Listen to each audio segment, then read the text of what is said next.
말씀은 마태복음 27장 57절에서 66절입니다.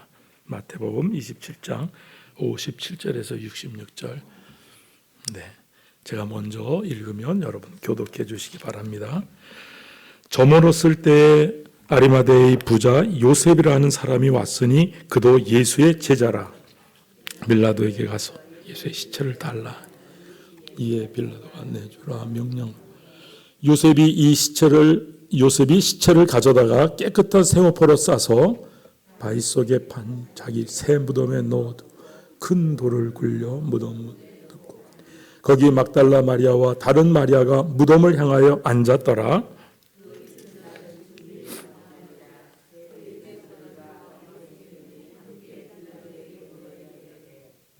주여, 저 속이던 자가 살아있을 때 말하되 내가 사흘 후에 다시 살아나리라 한 것을 우리가 기억하노니 그러므로 명령하여 그 무덤을 사흘까지 굳게 지키게 하소서. 그의 제자들이 와서 시체를 도둑질하여 가고 백성에게 말하되 그가 죽은 자 가운데 살아났다 하며 후의 속임이 전보다 더 클까 하나이다 하니 빌라도가 이르되 너희에게 경비병이 있으니 가서 힘대로 굳게 지키라 하거늘 그들이 경비병과 함께 가서 돌을 임봉하고 무덤을 굳게 지키니라. 아멘. 오늘 본문을 묵상하면서 제목을 한번 바꿨습니다. 제가 담고 싶은 이렇게 했는데 목사님한테 보내고 나서 다시 바꿨어요. 남기고 싶은 모습. 제가 신학 공부를 할 때에 저는 이제 오늘 처음부터 이렇게 예배를 주관하는 건 처음 해보니까 많이 떨립니다. 역시 척자 목사 맞습니다. 여러분들하고 이 맞추는 것도 어렵고요. 신학 공부를 할 때 흥미로운 게 있었습니다. 66권을 정경이 되는 과정에 우리가 잘 아는 신학 주장들, 이론들, 어떻게 보면 조직신학적인 그러한 주장들이 이단이 되는 과정들이 계속 이어집니다. 그게 흥미로웠습니다. 결국은 그때마다 우리가 아까 고백했던 신앙 고백이 계속 완성된 것입니다. 이단들이 정리되며 성경을 바르게 해석한 것에 합의를 보면서 신앙, 그런 것들이 저한테는 굉장히 흥미로웠습니다. 그리고 결국은 이런 내용 안에서 설교 본문을 정해서 사랑하는 형제 자매들과 우리 믿음의 공동체들과 우리 이렇게 살아갑시다 라고 말하는 메시지를 결국은 담는 본문을 선정하는 것이 늘 흥미로웠습니다. 그러다 보니까 존 스토트 목사님이 설교란 무엇이라는 책에 이렇게 말했습니다. 설교자는 거짓 선지자 혹은 거짓 사도가 아니어야 한다 이렇게 말합니다. 참 선지자는 여호와의 회의에 참여하여 그 말을 알아들은 자다. 설교 말씀을 나누는 자는 묵상 속에 여호와의 회의에 참여해서 그 말을 알아들을 때 감동된 말씀을 나누는 것이야말로 참 선지자, 참 설교자라고 말하는 겁니다. 그래서 반대로 거짓 선지자들은 자기의 마음을 하나님의 이름으로 전하고 있다라는 겁니다. 그래서 설교를 본문과 거의 연관하지 못하거나 본문을 문맥 안에서 해석하려는 시도 못한다라는 것에 대해서 지적했습니다. 그러면서 결정적으로 이렇게 말합니다. 기독교 설교자는 말쟁이가 아니다 이렇게 말합니다. 그래서 아테네에 가서 바울이 말씀을 복음을 전할 때 그들이 말한 바울을 일컬으면서 이 말쟁이가 무슨 말을 하고자 하느냐라고 말합니다. 헬라어로서 이 말쟁이는 스페르모르고스, 씨앗을 줍는 자입니다. 다른 말이에요, 셉니다. 그때는 아마 까마귀라고 얘기했다라고 이렇게 말합니다. 결국은 이 새를 비유적으로 말하면 지식 부스러기를 주어서 여기저기 퍼뜨리는 사람. 설교를 인용할 때에 남의 글을 인용하는 것 잘못된 거 아닙니다. 그런데 적절하게 출처를 밝히고 지혜롭게 사용하면 핵심을 찌르는 데 도움이 될 것이다. 스토트 목사는 그렇게 분명히 말했습니다. 그러면서 말합니다. 스스로 설교한 대로 사는 사람이라 할지라도 누군가의 말을 인용하면서 내 말인 양 써먹는다면 이 말을 꼭 기억하라 그러면서 문장을 남겼습니다. 한 명에게서 가져오면 사람들 것을 표지라고 부르고 1000명에게서 가져오면 그것을 연구라 말한다. 그만큼 깊은 묵상 속에 말씀을 나눠야 된다라고 얘기합니다. 말쟁이의 근본적인 특성은 자기 생각이 없다는 것입니다. 그래서 다른 사람의 사상을 여과 없이 자신의 것으로 만드는 노력 없이 그냥 퍼뜨리는 자입니다. 그래서 거짓 선지자들처럼 혓바닥만 사용할 뿐이고 다른 사람의 메시지를 훔치는 도둑이라 이렇게 얘기합니다.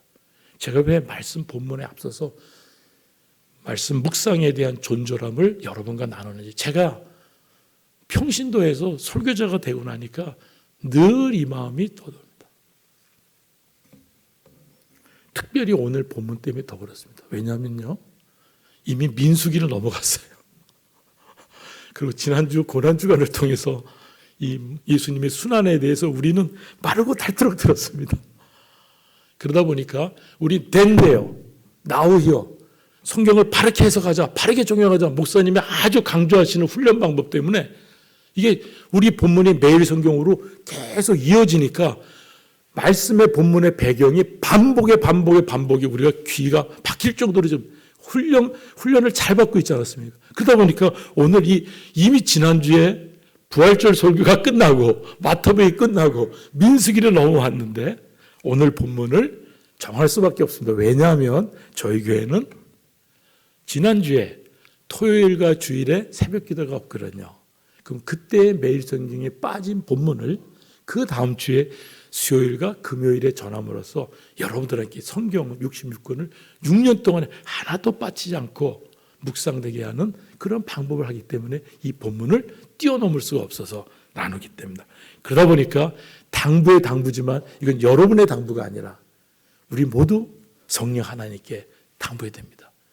우리가 잘 아는 배경과 상황과 이 본문을 갖고도 오늘 특별히 성령 하나님이 우리에게 이끄시는 은혜에 대해서 하나님 우리에게 은혜해 주시옵소서, 그러한 마음으로 오늘 임하기를, 기도하는 마음으로 임하기를 바랍니다.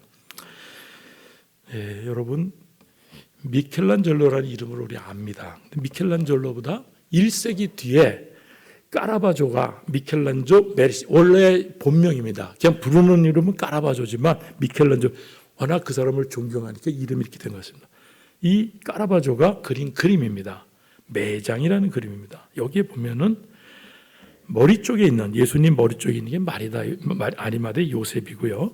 그 다음에 이제 발 쪽에가 니고데모입니다. 그리고 세 여인이 있는데 이렇게 내려보고 있는 게 어머니 마리아, 그리고 다른 두 마리아가 눈물을 훔치거나 두 팔을 쳐, 이렇게 그 벨로리라는 평론가가 이렇게 해석을 해요. 여러분, 이 본문의 한 장면이니까 이미지를 갖고 우리가 본문을 한번 봤으면 좋겠습니다. 57절에 저물었을 때에 이렇게 표현합니다. 아리마대의 부자 요셉이라는 사람이 왔으니 그도 예수의 제자라.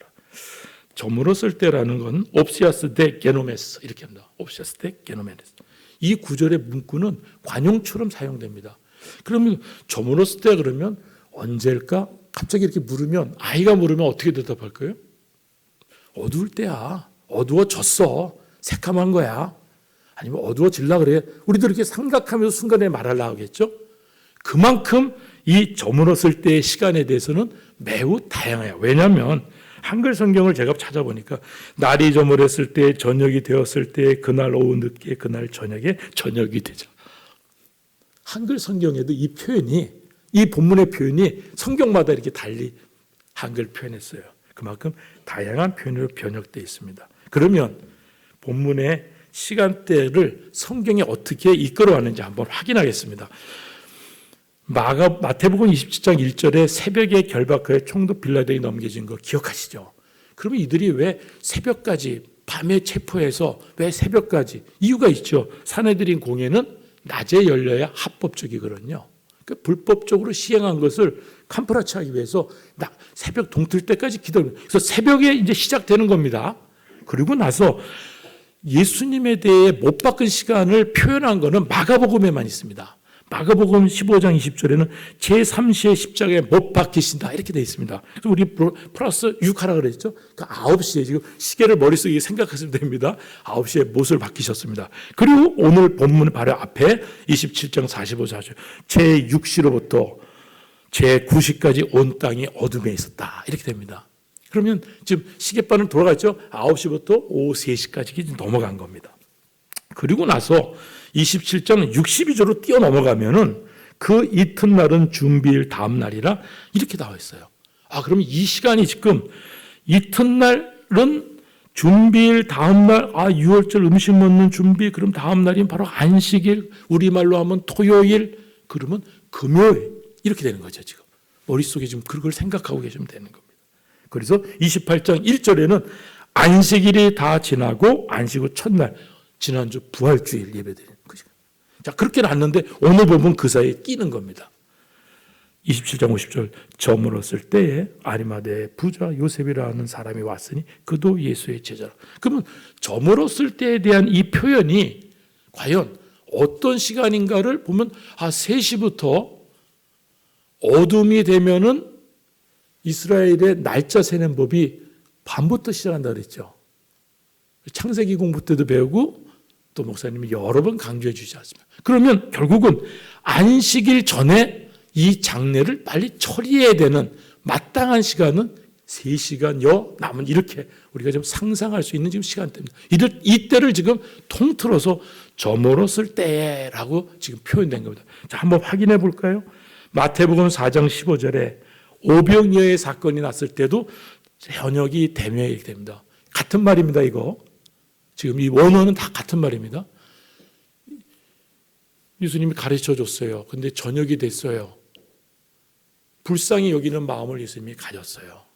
너희들이 먹여라 그랬는데 마을로 보내서 이렇게 막, 우리 기억나시죠?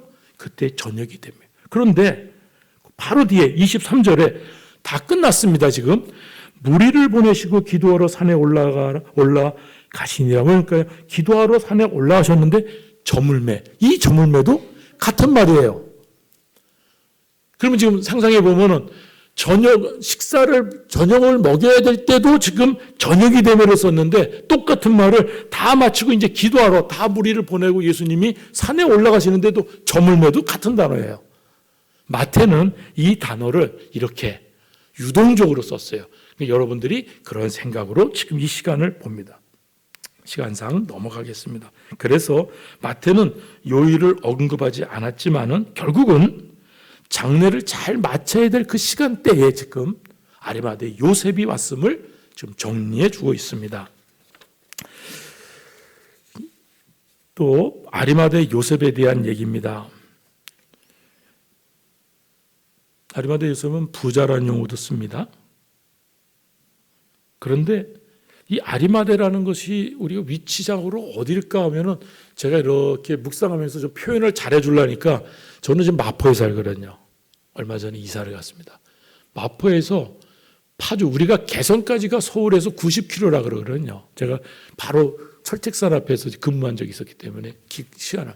그러면 한 시간적으로 한 30에서 40km 되는 곳, 좀 떨어져 있는 그쪽에 살던 사람입니다. 그런데 부자라고 지금 말합니다. 이 부자 아리마대 요셉이 우리가 아는 성경을 통해서 통틀어서 정리하면은 존경받는 사내들인 공회원이었어요. 말 한마디에 권위가 있고 인품이 나고 역량적 리더십을 발휘하는 사람이었습니다. 그 사람에 대해서 뭐라고 하냐면 의롭고 선하고 하나님의 나라를 기다리고, 그걸 한마디로 그도 예수님의 제자라고 분명히 성경은 돼 있어요. 그런데 우리가 좀 아쉬운 게 좀 붙어 있어요. 유대인이 두려워 그것을 숨기고 있었어요. 비난하는 마음이 생길까요? 제가 이 구절을 읽으면서 좀 다행스럽다 생각이 듭니다. 우리가 열심히 예수님을 믿는다 하고 시간이 가면서 교회 공동체로부터 남자는 안수 집사로, 장로로, 또 여성분들은 우리는 캠프장이라는 말을 쓰지만 캠프장, 저는 권사님으로, 그렇죠? 또 마음에 결단하신 분은 사역자로 이렇게 나아갑니다. 그런데 우리들의 마음속에도 아마 누군가 두려운 상황 속에서는 그걸 숨기고 있는 자세를 우리는 아마 오버랩 시켜 볼 수도 있습니다. 다행스러운 것은 당돌하게 빌라도에서 그냥 말합니다. 시체를 달라라고. 이렇게 추정하면 아마 이 사람은 산헤드린 공회가 신문할 때 참여하지 않았을 것으로 우리는 확신할 수 있을 겁니다. 모르겠어요. 혼자만의 생각일까요? 왜? 베드로의 부인하는 그 순간을 보면, 가룟 유다가 파는, 예수님 파는 그걸 본다면 아마 참여했다가 또 돌이켜서 했는지는 모르겠어요. 그건 기록이 없으니까요. 그런 아리마대 요셉이 이제 등장해서 자기의 무덤에 예수님을 이제 묻히는 장면입니다. 이 부분은 이미 이사야 53장에 그는 강포를 행하지 아니하였고 그의 입에 거짓이 없었으나 그의 무덤이 악인들과 함께 있었으며 그가 죽은 후에 부자와 함께 있었도다. 이 말씀의 성취로 우리는 충분히 확인할 수 있습니다. 실은 이 아리마대 요셉과 같이 골고다, 이 성경을 다 보면, 공간 보면 4개에 다 보면 골고다는 동산이라는 용어를 썼습니다. 그래서 우리는 골고다 언덕이라는 말을 좀 쉽게 쓰고 있죠. 그 높은 곳에 있는 겁니다. 근데 이 높은 곳에 자기 무덤을, 그것도 예루살렘 가까이서, 굉장한 부자인 겁니다. 부자란 용어를 썼지만 굉장한 부자인 걸 알 수 있습니다. 그래서 이사야 22장에 이렇습니다. 높은 곳에 자기를 위하여 묘실을 팠고 반석에 자기를 위하여 처소를 쪼아내었도다. 이 말은 이사야가 이스라엘에 경고할 때에 실은 왕국 국고로 가려던 셈나에게 경고할 때 했던 말입니다. 그러면 상상해 보십시오. 왕실의 돈을 자기 마음대로 쓰며 부귀영화를 이룬 셈나에게, 엘리야김에게 바꾸는, 지명하는 것을 바꾸는 과정에서 경고할 때 너는 묘실을 저 위에 높은 곳에 부자의 모습을 다 갖추고 이렇게 얘기하는 겁니다. 똑같이 산헤드린 공회원인 아마 아리마대 요셉, 아마 이러한 모습으로 살다가 지금 아무도 없는, 장사 꼭 지내야 말 3시부터 저녁이 될 안식일을 범하지 않아야 될 그 시간에 이르렀을 때 빌라도를 찾아가서 예수님의 시체를 달라고 말했던 것입니다. 원래 로마의 형벌, 십자가 형벌은 그 나무에 걸린 그 시체를 손대지 않습니다. 매장하지 않고 그냥 버려서 짐승의 밥이 되거나 또는 부패에 썩어지거나 이랬습니다. 그런데 유대인은 그렇지 않습니다. 유대인은 우리가 알았던 신명기 21장 우리가 얘기했죠. 하나님의 저주를 받은 자가 나무에 있는 것이고 그 저주받은 자를 밤새 남으로써 하나님이 주신 땅을 더럽히는 것을 하지 말라. 그래서 매장했어야 되는 겁니다. 그러니까 유대법을, 하나님의 계명을 지키고자 하는 그 순간에 아무도 그 일을 행할 사람이 없을 때 아리마대 요셉, 예수님의 제자가 나타났던 것입니다. 그런데 보십시오. 요셉이 시체를 가져다가 깨끗한 세모포를 싸서 바위 속에 판 자기 새 무덤에 넣어두고 큰 돌을 굴려 무덤 문에 놓고 갔다 그랬는데 과연 이 큰 돌이 가능합니까? 3시간 안에 이게 가능합니까? 상상하면 분명히. 근데 원어는 다 이게 단수로 되어 있습니다. 그가 혼자 한 걸로, 단수로, 한 명이 한 걸로 다 기록되어 있습니다. 좀 우리가 갸우뚱할 수밖에 없죠.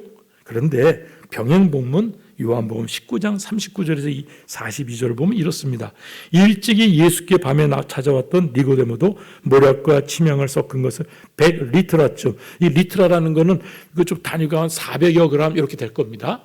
근데 이제 100입니다. 그러니까 40kg 정도 되겠죠. 그리고 온지라 이제 예수의 시체를 가져다가 유대인의 장례법대로 그의 향품과 함께 세마포로 쌌더라. 이날은 유대의 준비일이요 또 무덤이 가까운 곳으로 예수를 거기에 두니라. 여기 나오는 가져다가 쌌고 두니라는 여기도 보면은 니고데모도 이렇게 되어 있는데 그래서 다 복수로 되어 있어요. 근데 왜 이 복수를 또 상상하면 큰 돌을 그렇다고 니고데모하고 아리마대 요셉이 큰 돌을 옮길 수 있었을까요? 아까는 보면은 아리마대 요셉이 혼자 돌무덤을 깎아서 만든 걸로 동사가 되어 있어요.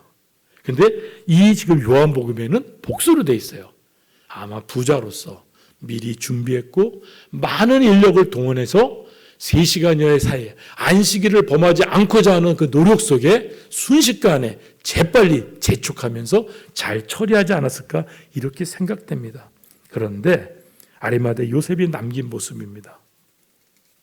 놓고 갔다라고 합니다. 영어 성경으로 보면 and he rolled a great stone, 큰 돌을 돌려서 왔어요. 그리고 and went away, 갔어요.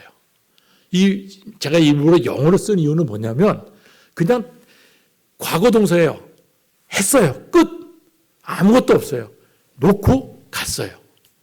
그런데 우리 성경 말씀의 원어에 보면 상대적으로 그 뒤에 나오는 막달라 마리아와 다른 마리아는 무덤을 향하여 앉았더라. 근데 그게 보면은 앉아 있는 겁니다.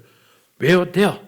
그 다음에 sitting opposite, 무덤 앞에 ing 있는 상태로 있는 거예요. 그대로. 지금 상상해 보면 모든 일을 처리하고 갔습니다. 누구는? 아리마대 요셉은 갔습니다.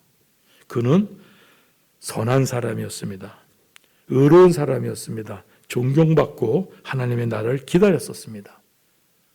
그러나 때로는 두려워서 자기 신분을 숨기기도 했습니다. 중요한 믿음의 각성이 생겼을 때는 당돌하게 예수님의 시체를 달라 하면서 자기의 믿음도 수행했었습니다. 그러나 결론은 우리 본문에는 놓고 갔다라고 되어 있습니다. 한번 비교해 보고 싶더라고요. 거기에 막달라 마리아와 다른 마리아가 무덤을 향하여 앉았더라. 원래 27장 56절 보면 예수를 섬기며 갈릴리에서부터 따라온 많은 여자 이렇게 이제 서술돼 있어요. 마태복음에는.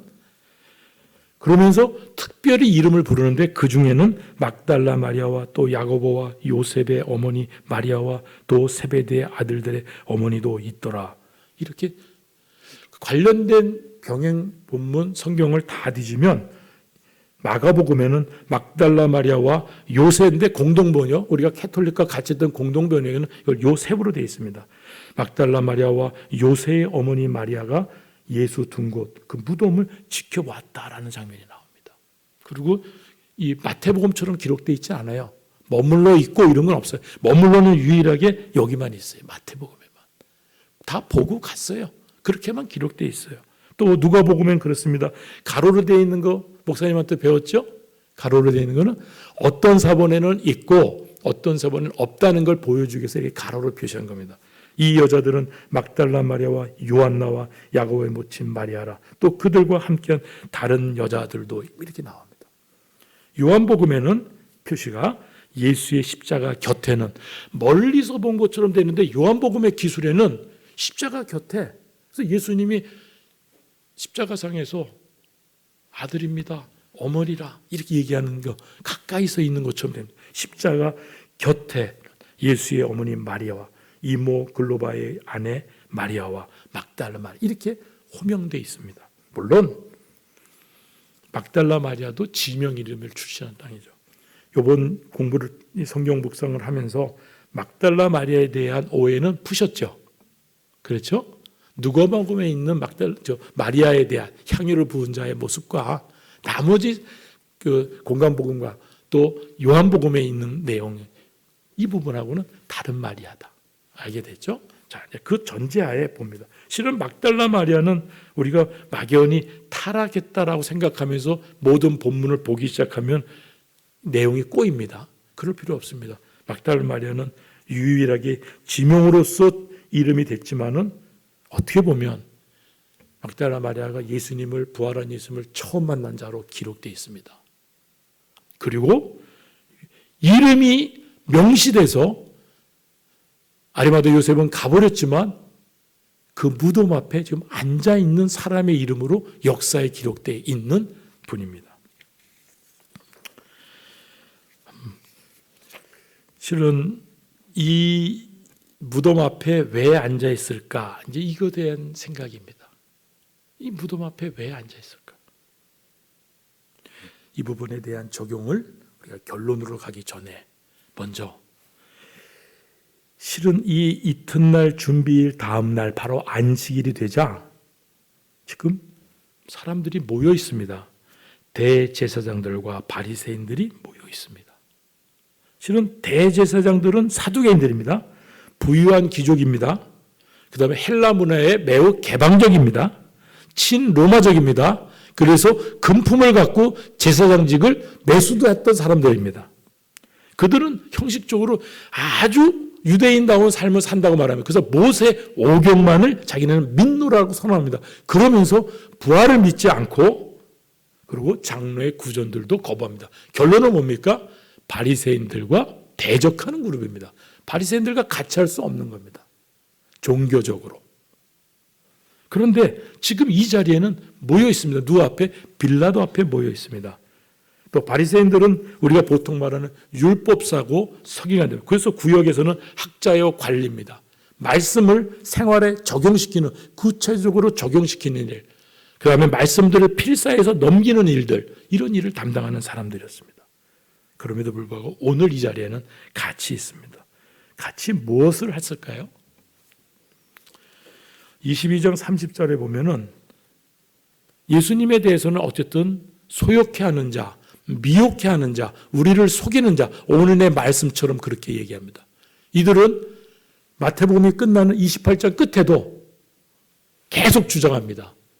속이는 자라고, 미혹해 하는 자라고. 지금 이 사건 이후에도 이 사람들은 그렇게 주장하고 확신하고 있는 사람들입니다. 그런데 실질적으로 믿지 아니하면서 겁내고 있죠. 염려하고 있죠. 뭐를 염려하고 있죠? 시체 도둑질입니다. 우리 이미 말씀 들었으니까요. 예수님의 시신이 없다면은 부활했다라고 간주될 것이고 그랬을 때 그 동요를 자기네들이 막을 수 없으니까 시체를 붙잡아둬야 된다. 그래서 지금 경비병을 통해서 붙잡아줘야 된다. 돌무덤을 통해서 막아야 된다. 지금 이 얘기를 주장하는 거죠. 믿지 않은 부활을 어떻게든 굉장히 역설적이지 않습니까? 상상하면. 부활을 믿지 않는데 그리고 그들의 통치력을 갖고서 시신이 옮겨다니는 것을 제어할 수 있는데도 불구하고 그 부분에 대해서 본인들의 염려를 좀 이렇게 표현하고 있는 것입니다. 실질적으로 이들의 고민, 안식일이라는 것에서는 실은 예수님이 돌아가시자마자 큰 기사 이적들, 표적들이 나온 걸 아시죠? 증표들 나온 거. 지진도 났고요. 어둠도 됐고요. 죽었던 자가 살아났다 그랬습니다. 우리가 눈여겨보지 않은 이 장면들입니다. 실은 죽었던 자가 살아났다는 부분이 공간복음 다 있지 않기 때문에 그냥 잘 얘기하지 않는 것 같습니다. 결국 부활의 모습들이 어떻게 일어났는가가 기록되어 있어요. 아주 신기한 일이 이럼에도 불구하고 이들은 부활이 안 된 것으로서 28장 13절 15절인가 얘기합니다. 놀라운 거부죠. 그러면 우리는 뭡니까? 우리는 이미 확신하며 이 자리에 있고 예수님의 부활을 믿고 있습니다. 그러면 우리가 아리마대 요셉의 모습으로 따라가고 있나요? 무덤 앞에 있는 막달라 마리아와 다른 마리아의 모습을 있나요? 한번 점검하고 싶습니다. 예수님이 장사 지내져야 할 때 예수님의 제자들이 다 어디에 있을까요? 우리는 지난 주간에 다 버리고 이 제목을 갖고 매일 말씀을 들었습니다. 예수님의 11제자 이미 가룟 유다는 죽었고요. 11제자 다 도망갔다 했습니다. 체포 때부터 그랬습니다. 베드로는 3번 부인했습니다. 가장 중요한 질문, 너희는 나를 누구라 하느냐 할 때 주는 살아계신 그리스도시요 살아계신 하나님의 아들이시니다라고 고백할 때 개바하게 그 반석에 교회를 세우겠다 그랬어요. 그런데 3번 부인했어요. 가룟 유다도 예수님을 팔았습니다. 예수님이 말합니다. 가룟 유다에게 향유를 부을 때 아까워하는 가룟 유다의 그 독백을 들으면서 이렇게 말하면 가난한 자를 생각함이 아니요 그는 도둑이라 돈계를 맞고 거기 넣은 것을 훔쳐갑니다. 계속 돈 관리를 공생애 때 하다 보니까 견물생심이 생겼는지 탐욕이 버려지지 않았는지 그러나 결정적인 원인은 그렇습니다. 12 중에 하나인 가룟유다라 부르는 유다에게 사탄이 들어가니 근본적 원인은 사탄의 게임에 무너진 거죠. 예수님을 믿는 우리가 이런 순간이 있진 않을까요? 그러지 않기 위해서는 늘 항상 깨어서 말씀 속에, 예배 속에, 찬양과 기도 속에, 선교와 구조 속에 우리가 그 순간순간을 머무르지 않는다면 아마 똑같은 상황에 우리가 처할 겁니다. 좀 더 멋있게 말하면 아마 아리마대 요셉과 같은 모양으로 평생 살고 있을지 모릅니다. 상황에 따라서 숨기고 상황에 따라서 가버리고. 제가 왜 가버림에 멈췄는지 모르겠어요. 아리마대 요셉이 예수님의 무덤을 지키지 않고 큰 돌로 맞고 갔다는 말씀에 제 마음이 멈췄습니다. 제가 묵상을 다 끝내고 실은 3주 전에 묵상을 끝내고 해외 일이 있어서 잠깐 갔는데 거기서 말씀을 묵상하다가 이 말씀에 이걸 나눠야겠구나 은혜를 주셨습니다. 실은 우리가 볼 때 공의원으로 부자로 예수님의 제자를 숨기고 살 수 있는 이중적 생활이 가능할까요? 지금 우리가 성경을 아는 지식으로는 가능하지 어려울 것 같아요. 그런데 지금 성경에는 그렇게 기록되어 있어요. 그래서 어쨌든 위안이 되더라고요. 위안이 되더라고요. 우리의 연약하고 부족할 때 아리마대 요셉도 인정받았는데 실질적으로 우리가 결정적인 상황, 믿음을 고백하는 상황, 실은 신앙 고백의 출현은 이단을 멀리 이야기해서 그래서 예배 공동체에 신앙 고백을 할 때에 우리와 합의된 신앙 고백을 하지 않는 사람들은 이단으로 교회 밖으로 보내는 그러한 기능을 했던 것입니다. 우리는 지금 신앙 고백을 얼마나 자연스럽게 확신 속에 하고 있습니까? 그럼에도 불구하고 우리가 살아가는 삶 속에 숨기는 요소가 있다면 이 시간 우리가 한번 깊이 깨닫기를 바랍니다. 실은 아리마대 요셉을 놔두고 간 것은 저는 말씀을 놔두고 간 것 같아요. 무슨 말씀일까요? 내가 3일 후에 부활하리라. 예수님 그 말씀하셨죠. 3일 후에 부활하리라. 그 말씀을 하셨는데 무덤은 유대 장례법에서 잘 치렀지만은 예수님의 말씀을 남겨둔 거예요. 가슴속에 담지 않고 돌무덤에 남겨둔 것 같아요. 어제 실은 노예가 있었던 걸로 알고 있습니다. 노예는 장로님들과 목사님들의 회의체입니다. 장로교 교단 입장에서는 이 노예는 중요합니다. 왜냐하면 이런 것이 공예라 그래서 이미 초대교회부터 이어져 온 중요한 교회 모임의 회의체입니다. 과연 그곳에 말씀은 성경 속에 묻어두고 본인들의 생각과 본인들의 의지만 난무하지 않았을까도 염려됩니다. 이제 마지막으로 눈앞에서 처참하게 만신창이가 된 예수님의 삶에서 시체로 변하는 과정을 다 봤어요. 막달라 마리아와 모든 여자들이. 근데 그들이 더 이상 그 시체조차도 볼 수 없게끔 눈이 가려졌어요. 무덤 앞에 잠겨졌어요. 그런데 그분들은 앉아 있었어요. 말씀을 구약의 모든 말씀을 다 이루신 예수님. 그리고 예수님 공생애 동안에 예수님께서 새롭게 점진적 계시로 앞으로 돼야 될 일을 명확하게 눈에서 거쳐서 그 말씀을 다 하신 말씀을 놔두시고 돌아가신 거예요. 즉 말씀을 이루셨고 새롭게 말씀해 주셨고 이 말씀을 수행한 사람은 오직 막달라 마리아와 다른 마리아예요. 왜? 3일 만에 부활하신다는 약속의 말씀을 붙들었다고 봅니다. 정말로 그 믿음을 온전히 행하고 있다고 저는 말씀을 묵상 중에 깨달았습니다. 그렇다면 우리에게 있어서 무덤에 앉아서 무덤을 향하여 바라보며 믿음을 지키는 것, 말씀을 지키는 건 뭘까? 어떻게 이걸 투영해야 될까 생각해 보게 됐습니다. 쉽지 않은 일이었습니다. 첫째는 안 믿는 자들에 대한 영혼 구원에 우리가 애써야 되는 것 같아요. 왜냐하면 예수님의 죽음은 예수님의 사랑이고 우리에 대한 사랑인데 이 사랑을 첫째는 하나님 사랑, 둘째는 이웃 사랑이라는 것을 지키는데 달려간다면 무덤에 앉아있는 마리아의 모습이 그렇게 투영되지 않을까요? 교회 밖에서는 영혼을 살리는 데 우리가 나선다면 교회 안에서는 어떻게 할까요? 실은 교회 안에서는 더 우리가 힘들지 않습니까? 전 생각했습니다. 교회 안에서 무리한 자를 품어야 되고요. 교회 안에서 오만한 자를 우리가 품어야 됩니다. 그런 마음이 들어요. 실은 교회 안에서 무너지는 자들.